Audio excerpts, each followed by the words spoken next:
nagmula sa bayan ng Ubay, Bohol, isang pangalan ang unti-unting umuusbong sa mundo ng professional na boxing, dala ang pangarap at bigat ng kamao si Gerwin the Gladiator Asilo. Sa kanyang determinasyon at husay sa loob ng ring, unti-unti niyang itinatayo ang isang karera na nagbibigay karangalan hindi lamang sa kanyang pamilya, kundi pati na rin sa kanyang bayang Sinilangan. Bago pa man siya sumabak sa professional na labanan, unang nagpakitang gilas si Gerwin Asilo sa amateur boxing. Isang malaking karangalan ang kanyang naiuwi nang masungkit niya ang gintong medalya sa Youth Boys Bantamweight Division sa palarong pambansa noong 2018 kung saan kinatawan niya ang Central Visayas. Ang tagumpay na ito ang nagpatunay sa kanyang potensyal at nagsilbing pundasyon ng kanyang pangarap na maging isang professional na boksingero.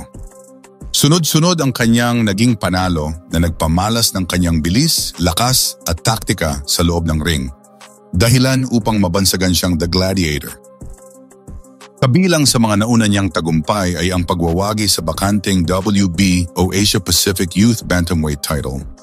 Sadyang ipinakita ng sumisikat na boksingero mula sa Ubay, Bohol na si Gerwin the Gladiator Asilo ang kanyang husay at determinasyon upang talunin ang mas bihasang si Aljum Nightmare Pelesio sa kanilang bakbakan noong the 28th of December 2023.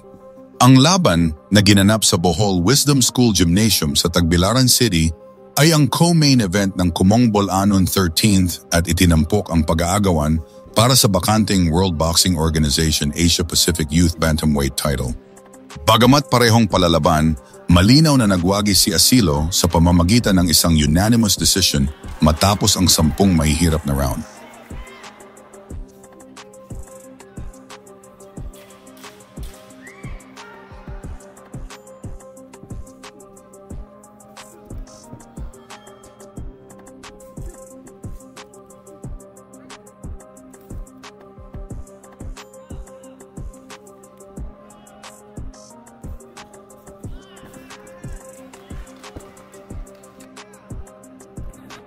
Mula sa simula, naging maingat ang dalawang boksingero.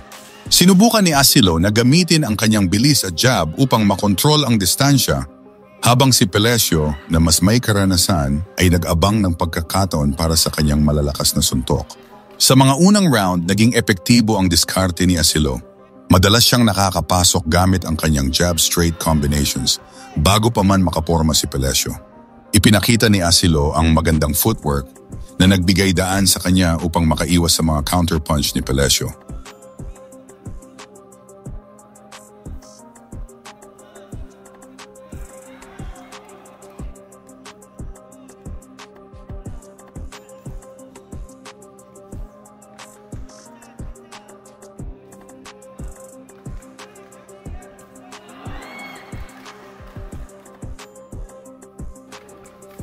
Pagsapit ng gitnang mga round, nagsimulang maging mas agresibo si Pelesio. Itinaas niya ang tempo ng laban at sinubukang ipitin si Asilo sa mga lubid. May mga pagkakataon na nakatama si Pelesio nung malinaw na suntok sa katawan at ulo ni Asilo na nagpasigla sa mga manonood. Gayunpaman, ipinakita ni Asilo ang katatagan ng kanyang panga at hindi nagpatinag. Sa huling bahagi ng laban, lalong naging kapana-panabik ang sagupaan. Alam ni Pelesio na kailangan niya ng knockout para manalo kaya't buong tapang siyang sumugod. Subalit, sa halip na magpadala sa pressure, ipinakita ni Asilo ang kanyang maturity bilang isang boksingero. Ginamit niya ang kanyang superior na stamina at boxing skills upang kontrahin ang mga atake ni Pelesio. Sa ika-9 at ika-10 round, muling kinuha ni Asilo ang control na nagpakawala ng mga combination na malinaw na nagbigay sa kanya ng puntos at selyado ang kanyang panalo. Walang nangyaring knockdown sa buong laban na nagpapatunay sa tibay at galing ng dalawang mandirigma. Subalit sa kabuuan, ang mas malinis at mas maraming suntok na pinatama ni Asilo ang naging basehan ng mga hurado para ibigay sa kanya ang panalo, na hindi lamang nagbigay sa kanya ng kanyang unang regional title, kundi nagpatunay din na kaya niyang makipagsabayan sa mga mas may karanasan na kalaban sa loob ng 10 round. Makalipas ang 1 taon mga boss, muling ipinamalas ng pambato ng Ubay Bohol na si Gerwin the Gladiator Asilo ang kanyang bagsik at lakas ng kanyang pabagsakin sa isang iglap ang veteranong Thai na si Surat Eamong noong Hulyo 27, 2024. Ang sagupaan na ginanap sa Bohol Wisdom School Gym sa Tagbilaran City ay para sa bakanting World Boxing Organization WBO Oriental Bantamweight title at nagsilbing co-main event ng Kumong Bull on 17. Ang inaasahang magiging mahabang labanan sa pagitan ng dalawang palaban na boksingero ay tinapos ni Asilo sa paraang hindi malilimutan. Isang mabilis at mapanirang knockout sa ikalawang round lamang. Unang round, agresibong simula ng The Gladiator.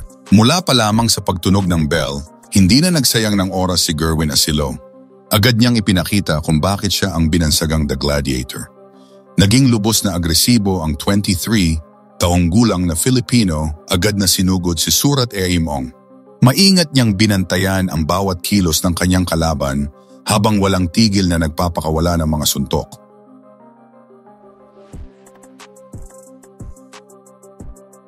Ginamit ni Asilo ang kanyang jab upang buksan ang depensa ng Thai at sinundan ito ng mga malalakas na power punch sa katawan at ulo. Naging malinaw sa unang round pa lamang na kontrolado ni Asilo ang laban. Ang kanyang bilis at lakas ay nagbigay ng problema sa mas veteranong si Ong na meron ng 26 na laban sa kanyang kartada. Bawat pagtatangka ni Ong na sumagot ay mabilis na sinasalubong ni Asilo ng mas matitinding kombinasyon na nagtulak sa Thai na maging mas depensibo.